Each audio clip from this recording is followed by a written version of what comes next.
Hey guys, welcome back with me again in this channel. On today's tutorial, I'm going to show you how you can free up space on Windows 11. So if you want to free up your space, you want to clean up your computer, here are some effective ways to free up space on your Windows 11 system.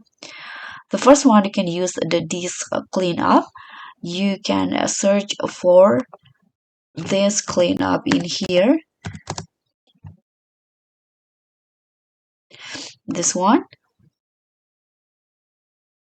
And then you can select a drive, just the drive that you want to clean up, and just select the files and delete. You can check the box in here, and then you can review the selected files and click OK to clear it up.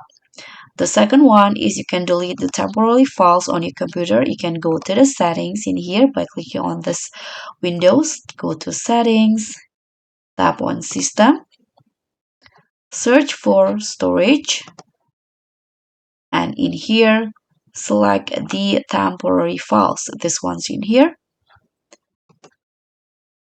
So you can choose the files to delete. Select the categories of temporary files you want to remove, and then you can hit on this remove files options.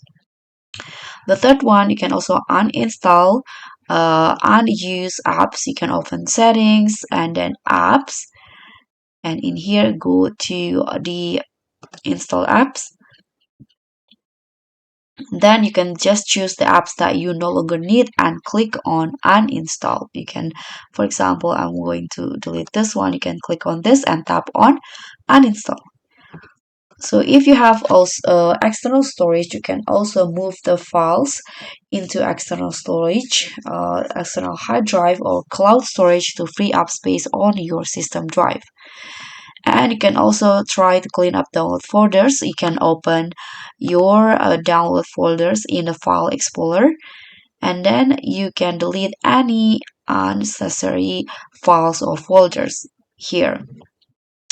So that's pretty much all. By following these steps, I hope you can effectively free up space on your Windows 11 system and improve your computer performance.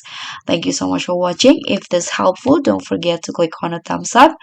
Leave a comment if you still have question, and don't forget to subscribe and click on thanks. I'll see you all on the next videos. Bye.